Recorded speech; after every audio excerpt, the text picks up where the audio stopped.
lot of people are wondering, how much could you actually increase prices by? I know, I think there was talk about a courageous increase. What does that mean? Hi, good morning, Francine, and thanks for having me. Yeah, I understand, there's a lot of focus now on the pricing and the inflation. If you allow me, I would like to start by saying that we actually had an excellent year last year, a big bounce back with volume growth, 12% revenue growth and profit growth. For this year, we still believe there's a good upside on the revenue side as we're still cycling COVID lockdowns in 2021. But indeed, the big unknown is, how much of pricing are we able to pass through? And over time, what will be the impact on the underlying consumer demand? So far, volumes have been quite resilient.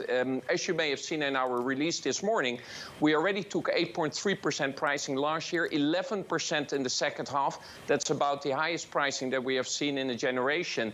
And volumes held up pretty well. I guess why we're a bit cautious in our outlook is that we don't know for how long that will last, as what's happening right now is rather unprecedented. Yeah, it is 100% unprecedented. And frankly, sir, you face a lot of, raw material price pressures like a lot of other companies, and it's not easy. So how do you see the kind of price increase that you can pass on to consumers without hurting too much demand? I mean, this is difficult to choose. So how do you think about it?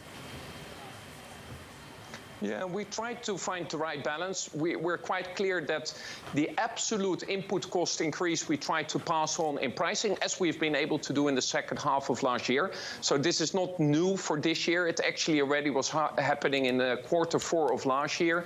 Again, we were able to get the pricing and the volumes remained resilient. A lot of the pricing for 22 is already locked in. The negotiations with major retailers are advancing well. We're not the only ones. Everybody's facing the kind of same input cost pressure. So, so far, so good. But indeed, we are deliberately being a bit cautious on the outlook.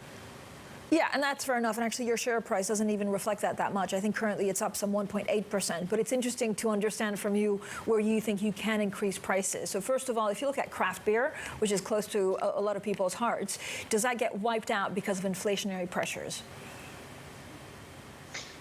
Interesting. When you look, for example, to our own volumes, our premium brands are growing at double the rate of our total portfolio. Total beer portfolio up almost 5%.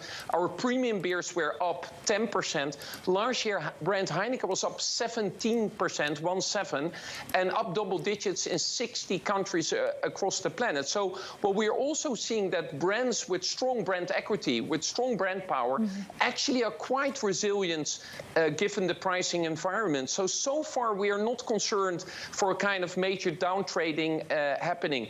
I guess it's more of a concern on the broader resiliency with consumers as, their disposable incomes will be impacted by energy cost and the general inflation.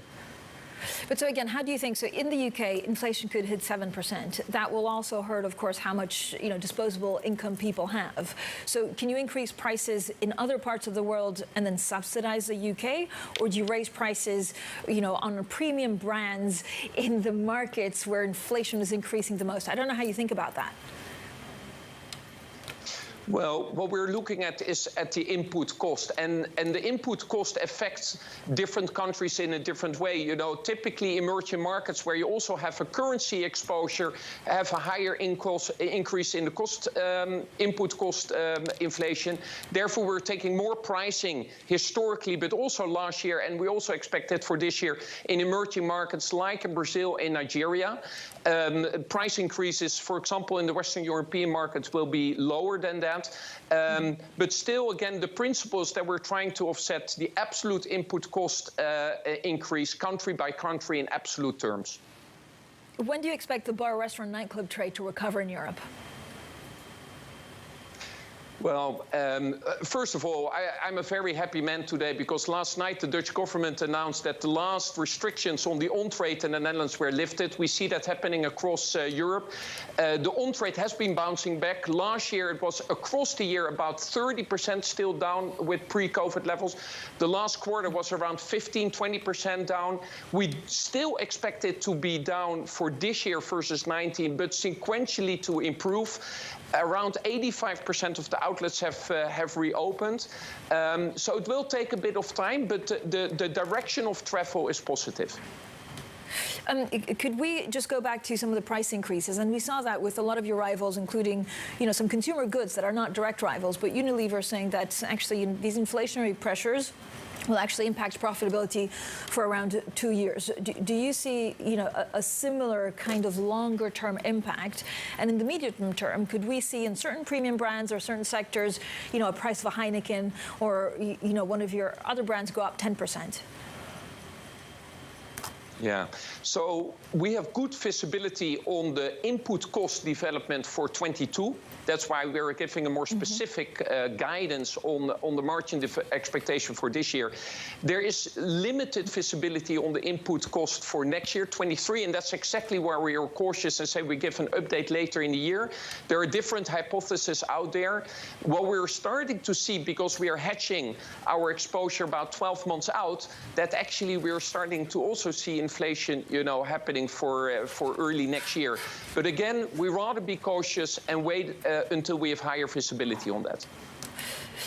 What does it mean for the M&A front? So I know you're looking at a South African brand, Distel Group, that said that they'd be happy to be bought by Heineken.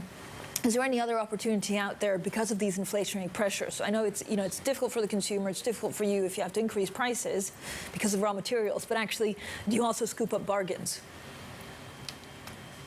Yeah. By the way, we received very good news yesterday. The shareholders of Distel voted in favor, with a very strong majority, in favor of the deal. So we're excited. Hopefully, in the second half of the year, we can get regulatory approval. We're excited what this can bring to our business. Given the cider, flavored malt beverages, wine, spirits portfolio. I don't see a correlation between new M&A opportunities in the context of inflation. We're always looking at enhancing and strengthening our footprint, like we're doing with the Distel deal, as well as what we did with UBL in India in the middle of last year.